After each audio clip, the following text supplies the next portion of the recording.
call. Yeah, I'll take- recording. Everybody back, can you see? Are we Yeah.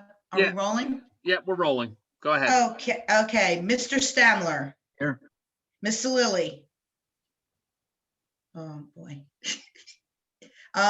We'll go back to her. Mr. Valchek. Okay, good. Mr. Valchek, you're here? Yes. Mr. Walmacher, Here. Ms. Comfer, Here. Ms. Haynes, Here. Chairman Herbert, Here. Mr. Gorman, Present. Mr. Anderson, Here. Mr. Euro, Here. Freddie here, Yes, I'm here. and I'm still here. All right. Okay, thank we're you. good. We got everybody.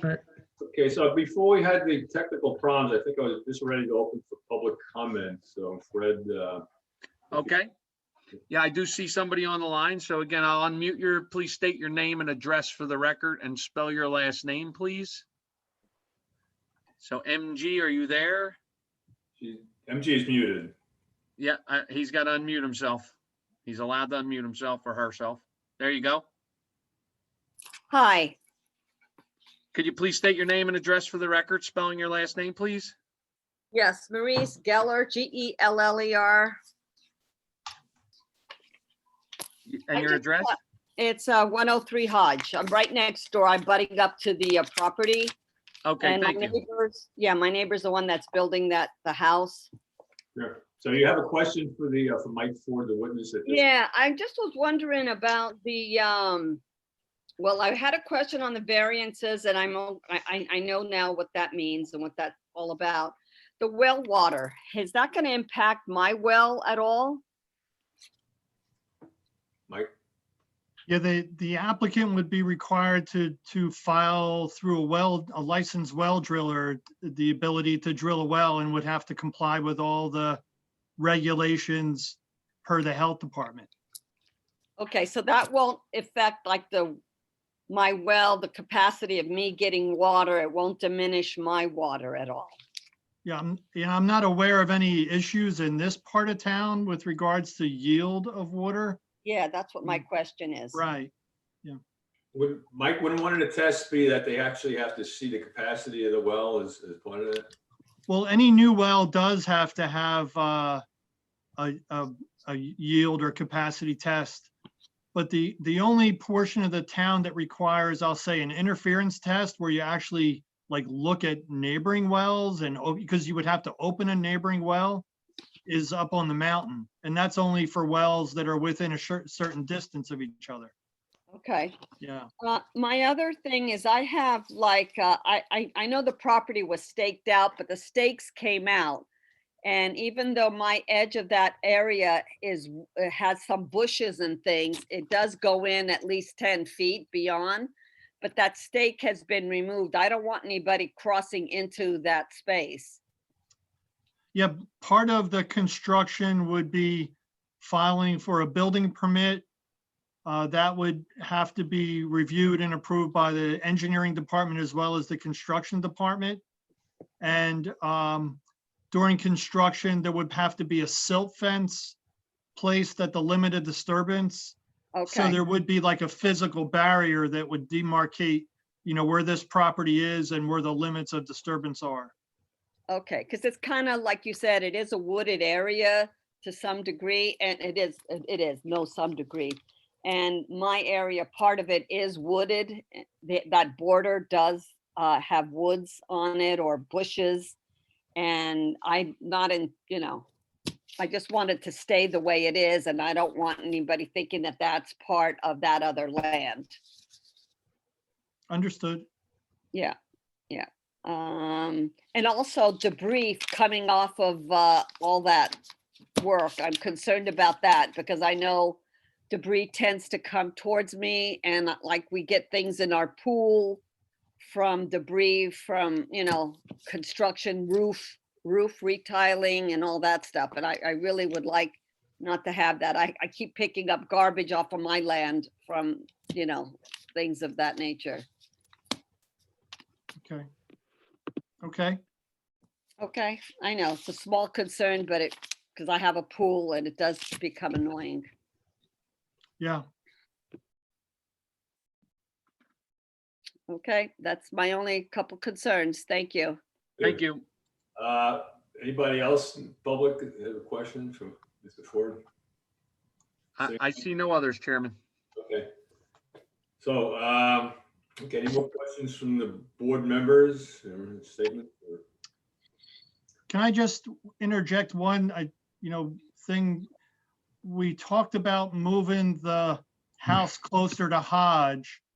And we identified now that we don't have a front yard setback nonconformity to new center. But I'd like to point out that the irregular shape of the lot, it actually gets a little narrower as you go toward Hodge.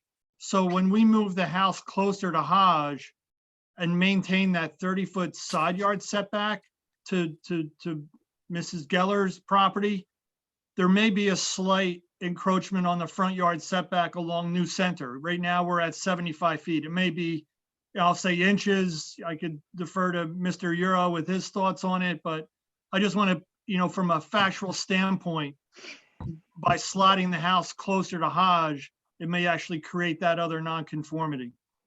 That's for that side, that's for that porch that faces Hodge that we discussed earlier. We have a survey with meets and bounds to see whether those two property lines are parallel or not.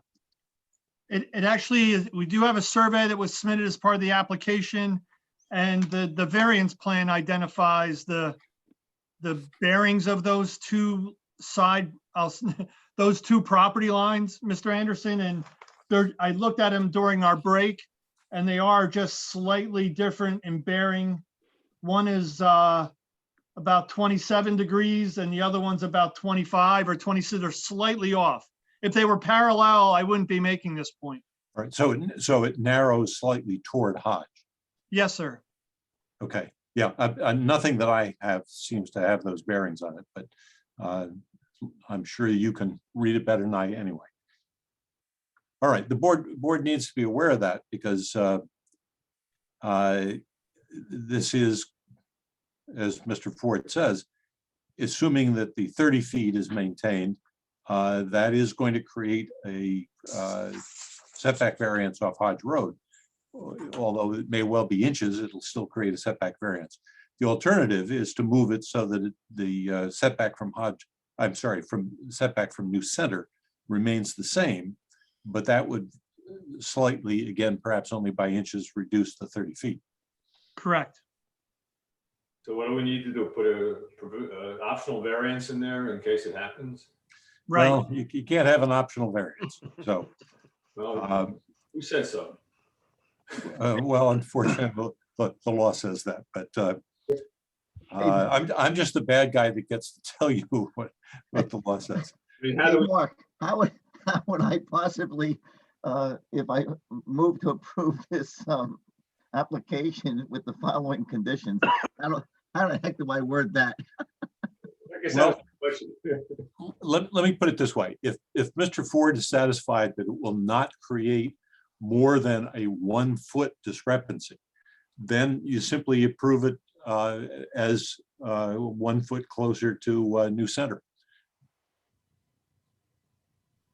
And from what Mr. Ford said, I certainly don't want to play engineer here, but it sounds to me like the discrepancy between the discrepancy from parallel is very small.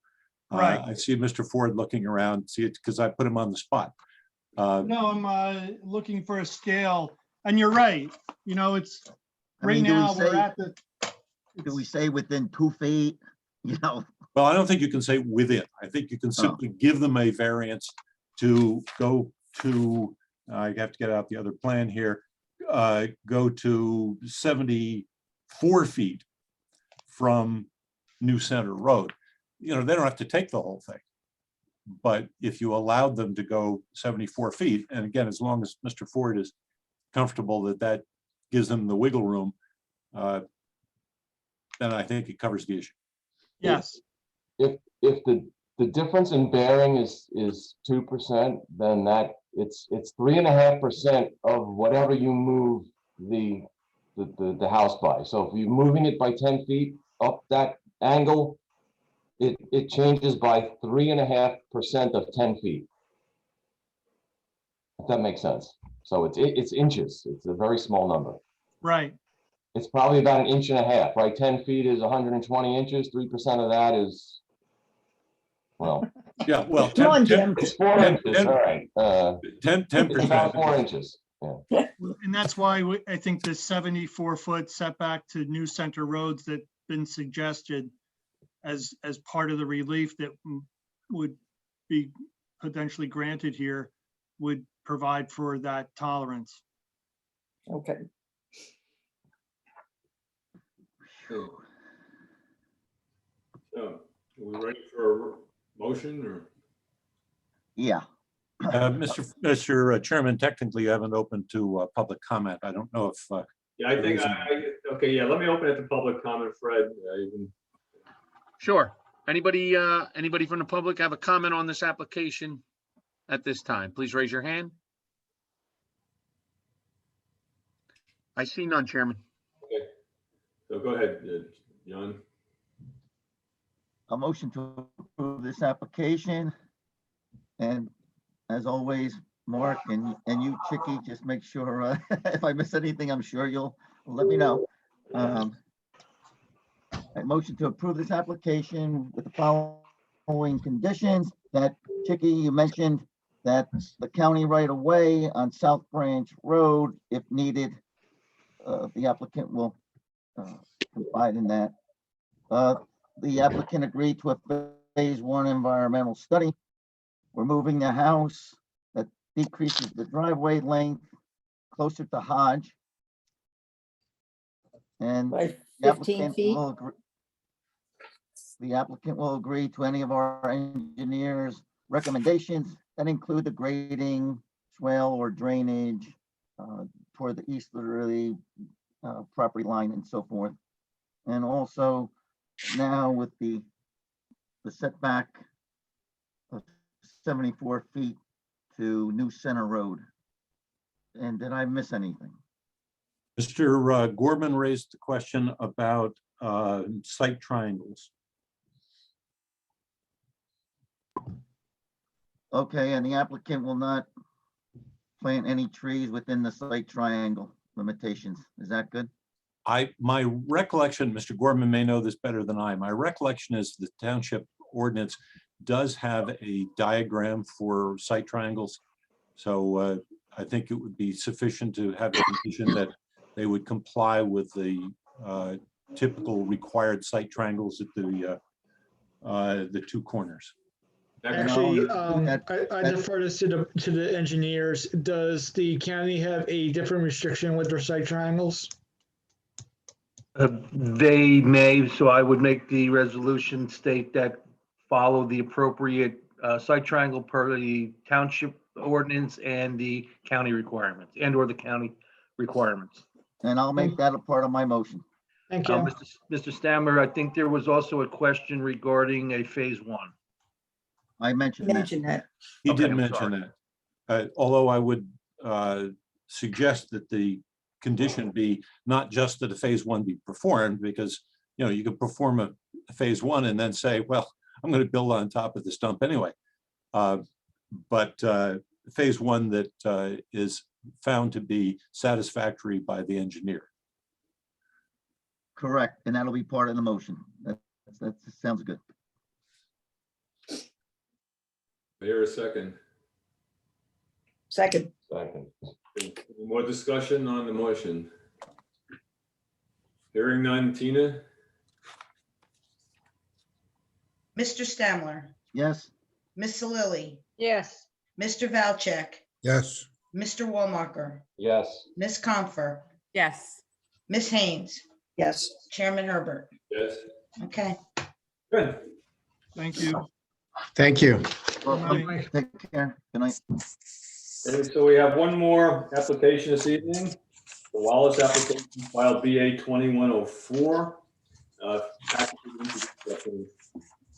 The final application this evening is Kristen and Darnell Wallace, file number BA-21-04, located at block 150.06, lot 6, otherwise known as 12 Wyckoff Way. The applicant is seeking a seaboard variance relief from the minimum side yard setback and maximum impervious coverage to construct an in-ground pool with a concrete surround on a property in the R residential zone. Time of decision, April 12, 2021. To the board, our board engineer on this application is Mr. Di Sessa from Pannoni Engineering.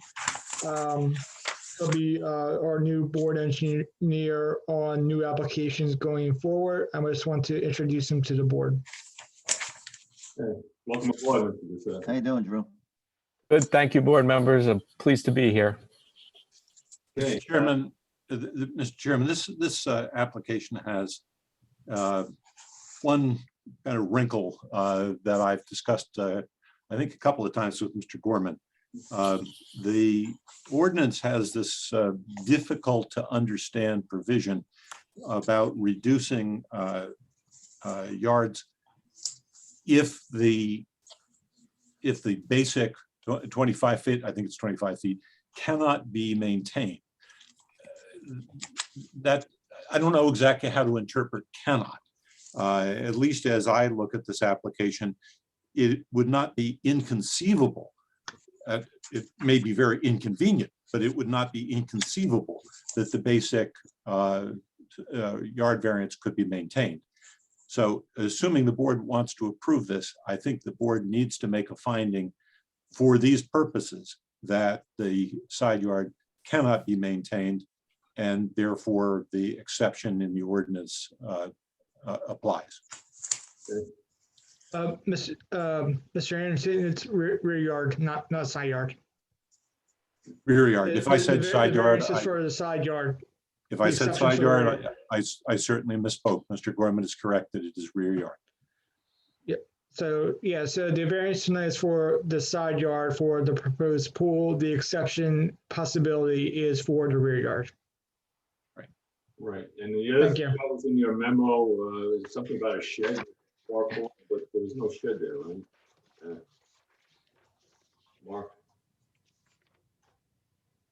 Mark, the memo you sent in, did you say that there was a possible shed or something in the far corner of the yard? Or over Oh, that? yes, there is a, if I am looking at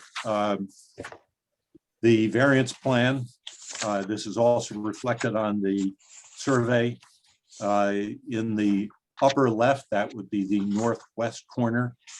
There is the survey and also the variance plan show a frame shed over, the word over being the typical surveyor language to indicate that it protrudes over the property line from a neighboring property. That's part of the impervious coverage, and it does not appear to have been calculated into the impervious coverage. We'll ask the applicant about that because I'm looking at the photos and it didn't seem to look like there's a little fence there for a garden, but okay, so let's bring the Well, applicant. but in any event, the surveyor is telling you that it does protrude over. And as I say, there doesn't seem to be any accounting for what that impervious coverage is. Frankly, I would say that the best answer for the applicant is to make sure that it gets moved. For various reasons, having somebody else's shed on your property over an extended period of time, let's just say, may prove to be a disadvantage to the property owner. But it is up to the property owner to determine how to deal with that.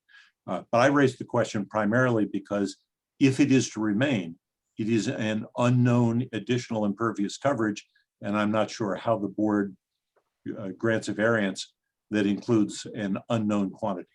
Okay. So good evening, Ms. Wallace. You're representing yourself, so we'll have the questionnaires swear you in. Both of them going to be testifying? I think it makes sense to swear them both in, and then we don't have to go back and redo it. Okay. Can you both raise your right hand? Do you solemnly swear testimony you're about to give will be the truth, the whole truth, and nothing but the truth? Yes. Okay, great. Thank you. Hey, so good evening. So go ahead and tell us what you were trying to do, what you're proposing to do with this application. Sure, absolutely. So what we're looking to do is to install an in-ground swimming pool in the rear side of the yard so that we can maximize the use of our property. So we are looking to apply for 2 C variances in order to construct the pool. The first C variance is for the side yard setback for the pool.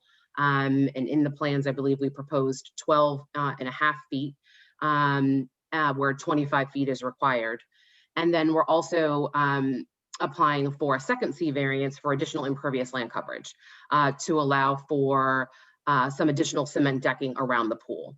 And the allowable coverage is 25% and the existing is 23.9.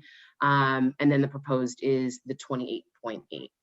And so given the size of our lot and the narrowness of our lot, we feel there'd be some practical difficulties in us being able to install the pool without some of these variances. We also think that by granting this, that, we wouldn't necessarily change the spirit of the neighborhood or, infringe on our neighboring property owners' rights or use of their own land. Right. I see you have a witness tonight, Mr. D'Amico. Is that right? Yes. Okay, would you like to have her go further into your application? Yes. But hold on, I have some questions, Frank. Okay, go ahead. Yeah. Hey, Kristen, I was there earlier today Mhm. to inspect the property and all. Kristen, the walkway around the pool, is it 3 feet? It looks from the design that it's designed at 4 feet. Oh, wait a minute. It's 4 feet. Yep. Now, and I think I talked to Darnell earlier and all.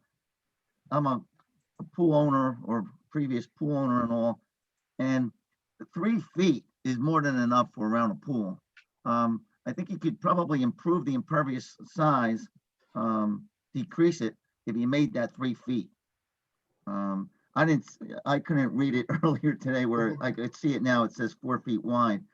3 feet, especially with the size and how tight it's going to be in there, I think you'd be fine with 3 feet if you're willing to change that. Okay. I think we, would be willing to consider it, but wanted to ensure that we had, the appropriate decking just based on the size and the area where we were putting it. But, of course, we'd be willing to have that conversation. But I know Deborah also kind of helped us with the plan so we could get her advice as well. And then I also mentioned with the drainage, you're not going to impede that drainage on that side of your yard on the side because it looks like there's definitely a water issue in the drainage thing, but and you're not going to impede that proper flow of drainage from that way, right? No, that would not be the plan to do that. Right. And I know you have that berm there and you have the privacy barrier with those arborvitaes and Yep. that they're going to stay, right? Yes, correct. Okay. Any more questions from the applicant, from board members? Mr. Chairman, if I might, Go ahead. Ms. Wallace, you heard, I think, my comments earlier about this shed that extends over your property line in the northwest corner. Are you aware of that? Interestingly enough, I wasn't aware of it until we did the new survey. It's relatively new. And so when the new survey was done, I looked at it and we were both surprised because it's, like I said, it's relatively new. But to your point, given it's on our land, the intent was to have a conversation with the homeowners to request that they, move the property. I think it's a great call out that it's part of our impervious land coverage, which we didn't think about because there is a large white PVC fence in front of it. So when you're in our yard, you don't actually see it or consider it as part of the yard. So, but yes, we would be willing to go to them to have that move so that it doesn't impact the numbers. Okay, certainly that would be desirable, at least I would think from a couple of standpoints. But it's not just a question of having a conversation. If the board approves a specific impervious coverage, which it has to do, the board can't grant a sort of amorphous variance. It has to be specific. Okay. And if the shed is not included in that, then ultimately you're not going to get approval of the construction until the shed is moved. Understood. Okay, I mean, I say that understanding this may not be the most pleasant conversation with your neighbor ever. And I suspect you've pointed out that the shed seems to kind of back up to the vinyl fence. Presumably whoever put the shed down there assumed the fence was at or near the property line, which it Right. isn't. Right. But again, it does appear to me, if this application gets approved, that you are going to have to see that shed is moved. Absolutely. Okay, thank you. Just wanted to make sure you understood. I have a question about how far off your property line is the vinyl fence? Based on the survey and based on the conversation, I think, Deborah, we had way in the beginning, it looks like maybe it's about 5 feet. Ooh, wow. Okay, I can't tell from, Just based on, I mean, and that's just based on, when you look at the actual Yeah, it is 5 shed, feet. the shed looks like it's about 5 feet. It is 5 feet. okay. Yeah, actually, my mistake is I saw that little fence that you had in the corner there inside the fence, and I thought it was the thing that was in the shed, so, okay. Okay, so we ready for Miss Deborah? It's Deborah D'Amico, right? Yes, Oh, hi. Can you raise your hand? Thank you. Do you solemnly swear testimony you're about to give be the truth, the whole truth, and nothing but the truth? I do. Okay, thank you. Just state and spell your name for the record. Deborah D'Amico, D''Amico, D'Amico Engineering in Somerville. And I recall you before this board just a few weeks ago, right? And we accepted- Yes, Ms. D'Amico, I know, I recall from previously that you're licensed as a professional engineer. Is that the only qualification that you're asking the board to consider this evening? that's correct. Thank you. Go ahead. You should have the, I'm sorry. I didn't look at my own notes. The engineer has been sworn. Right. Okay, so you can go ahead and testify. So while you were talking with Kristen, I pulled up my CAD, the advantages of, looking remotely. The fence is just a little over 5 feet over the property line. And the square footage of the shed is about 20 square feet. That is on the Wallace property. And if you reduce the walkway to 3 feet, that reduces the impervious, and I'd have to double check everything, to 3373.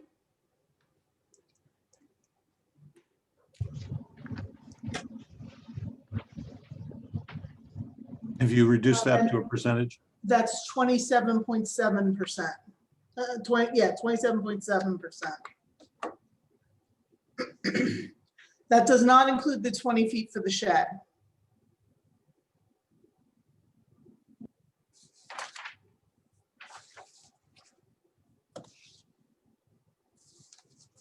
So right now, the total for the lot combined is 3507, which is 28.8%. By making that walkway 3 feet Instead of 4. instead of 4, it drops it to 3373, correct? Yes, And then what was your calculation on the shed that would save? that was 20 square feet. Oh, okay. So 3353, that's a good compromise, right? No, Mr. no, Schindler. the 3373 did not include the shed. So it's Right, that's 3370. why I said 3353, because you told me 20 square feet you saved with the shed, right? Right, but the shed, the 73, it's already out. Okay, oh, okay, So going to 53 would be double deducting. okay. That would bring them up to what percentage then with a 3-footer? 27.1. 27.7. That's a good compromise in my eyes. I don't have any other further questions. I went to the property today. I made some suggestions to Darnell about the fiberglass pool. Could float, so. It's tight, but it works as long as the draining on that side of the house is fine. Okay, so I did take a look at the drainage because Drew's report had brought it up. And of course, I would give spot grades through there to make sure that it drains and does not go onto the neighbor's lot. But there's that landscape berm that would help to make sure that that doesn't go onto the neighbor's property. Right. Yeah, Deborah. I mean, if you keep the flow, especially since the walkway now would be 3 feet, Yep. now you'll have that same nice even flow that you have there right now. Where's the proposed location of the pool equipment? I don't see that on the plan. So I did not locate it yet. Again, this was just preliminary in nature to get the variance for the coverage. So that's not included in the pool on the plan. And they had talked about possibly reconfiguring it, making it a little bit different on the inside corner there. So I didn't finalize all the grading. It didn't make sense to charge them for work that if they didn't get the variance. So this was, a minimum amount of work to get the variance. So that's Jim not was- shown. I'm sorry, Jim, the pool is shown on the plan. Chicky, I meant like the filter and pump and all that stuff. I see. I don't Okay. see that. Yeah. Yeah, that's not shown. Yeah, they're not proposing a shed for the equipment either, right? No.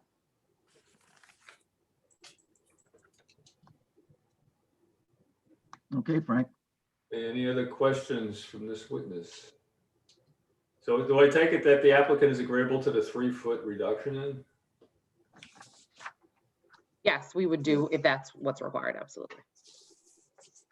Nobody else has any questions for this either witness. I'm going to open it up to Fred. Let's open up the public questions. For the witness also. Mr. Chairman, real quick, Mark made a good point in the beginning of the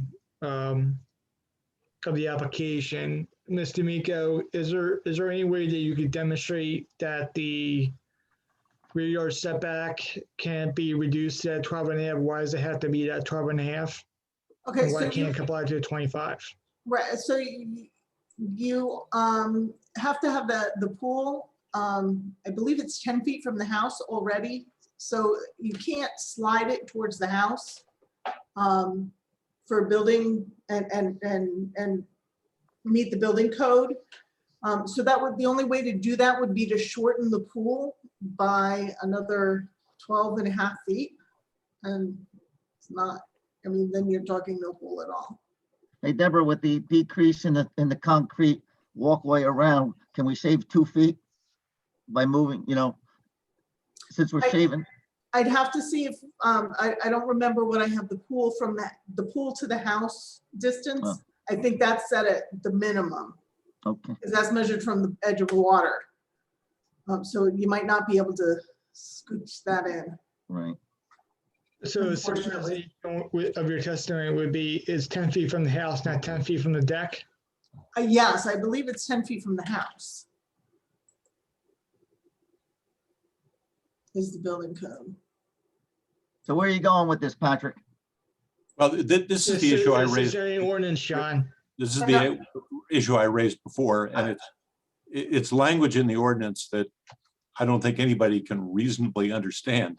But it says that you can reduce the rear yard only if you cannot meet the 25-foot. And whatever cannot mean, it seems to me that as long as you've got more than 25 feet, you could at least theoretically meet the 25 feet. I mean, maybe you'd have a 1 foot wide pool, which is absurd, but that's not what the ordinance says. So all I'm asking is, if the board thinks that this makes sense, the board should make a finding that pursuant to the ordinance, the 25-foot cannot be met, and therefore what is proposed is acceptable. That's how I wrote it. That's how I wrote it. Yep, okay. All right, Frank. Okay, Okay, Mr. DeCessi, you have any questions for either witness? The only thing I would like to maybe have Debbie, Mr. D'Amico discuss is just the increase in impervious and how that would or wouldn't impact the current drainage that's there now, the grading, just to have that explained, since the variance is being requested. Okay. So the increase in impervious is, once we reduce it down to 3 feet, it's 354 square feet, which is a de minimis. Plus the surface of the pool would actually retain water, and it would flow out as it fills up. It would flow out the skimmers and kind of act as a detention pond, although you can't really calculate it. But that would give any offset for any increase in this really small. It's not like there's a patio associated with it. So in that would help with any increase in runoff you would experience from the sidewalk, from the concrete decking. Okay, and you're maintaining the same drainage patterns The drainage as are there patterns now. actually agree. Yep, it flows towards the southeast, towards Wyckoff Way. So we would continue that drainage pattern. There's the landscape berm between this lot and lot 5 that would be maintained, that would not be removed. So that would provide both screening and landscape and runoff protection to that lot. Okay, that's all I have, Mr. Chairman. Okay, thank you. No more questions, and I'll open it to public. Fred, would you open it to public for questions? Sure. Any people from the public have questions for these witnesses on this application? Keep it open if they have any public comment. If you have any public comment, Chairman says now's the time as well. Seeing neither. Okay, we can close public. Thank you. Okay. Hey, Mark, in my motion, do I have to include that statement you said? Yes, I will write it as long as you simply say that that the board is making the finding that I recommended is required. Okay. All right, I move to approve this application with the condition that they decrease the walkway around the pool to 3 feet wide, and also to include in Mark's findings. Whatever Mark okay, said. discussed earlier. Okay, well, I'm done. I can repeat what I said. And this would be at 27.7% if I understood Ms. D'Amico's testimony correctly. 27.7, correct. All right. The only other thing that I made a note of is the question of grading, whether the board might want to require a grading plan to be approved by the engineer. I went out there to, I don't think I need to include that. I went out there today and their plans, the drainage is not going to be impacted by where they're putting this. To back up John and that question, that would still need to be provided to our township's engineering department as part of putting in the pool anyway. So it's covered either way. Well, not really. If it's the fact that it has to be provided doesn't mean that it has to be approved. I don't think well, yes, it does. There's still an approval process that needs to be done, whether it be approved primarily by the board engineer first or by the engineering board second. It still has to show positive drainage to where it needs to go, so there's no impact on neighboring properties. To include in my motion, I'm going to include that the applicant does not block or impede the existing drainage that's already on their property. How's that? That's fine. Does that cover it? Yep. Mark, and to one more comment about the finding from the board that Mr. D'Amico provided testimony in that regard as to the placement would not be practical. Yes, I certainly made a note of that. Okay. Thanks, guys. Okay, Frank, roll call. Do I hear a second? Second. Okay, Jim gave a second. Any discussion on the motion? Hearing none, Tina? Mr. Stamler, Miss Lilly, Yes. Mr. Valchek, Yes. Mr. Walmacher, Yes. Ms. Comfer, Yes. Ms. Haynes, Yes. Chairman Herbert. Yes. Thank you. Okay, good luck with your pool. Good luck. Thank you very much. Thank you. Thank you. Okay, so the next meeting is on March 17th. That'll be harvester. And you want to give us any more updates, Patrick, about future meetings? Yeah, Mr. Chair, we're getting a considerable amount of applications at the moment. Deborah and I are finalizing a timeline of sorts of how things may pan out. We're looking at a couple more things for completeness at the moment, but I'll be in touch with you and the vice chairman. We'll hopefully have some idea to give you an update where we're at with these applications for our next meeting. I believe Mr. Maskey is covering the next meeting for harvesters. But we are seeing an uptick in volume in our department, where maybe additional means might need to be considered depending on how we do. But so we'll certainly give you the information. You guys can make that determination if need be. If we do have to make any additional adjustments or add meetings, the board certainly can by amending the board calendar instead of adding special meetings. Mark, any input on that in regards to updating the calendar with the board, what board actions will need to be done? I guess the usual comment about additional meetings. The Open Public Meetings Act, commonly called the Sunshine Law, imposes somewhat artificial restrictions on what can be put on the agenda of a so-called special meeting. That is one that is not on your annual list. While if the annual list is amended, which you can do at any time, regardless of the description of it as being an annual notice, then you do not have these artificial limitations. So for flexibility, it would make it easier for the scheduling of applications if additional meetings were added as an amendment to the annual meeting notice, as opposed to having them scheduled individually as so-called special meetings. Okay, so Just, go ahead.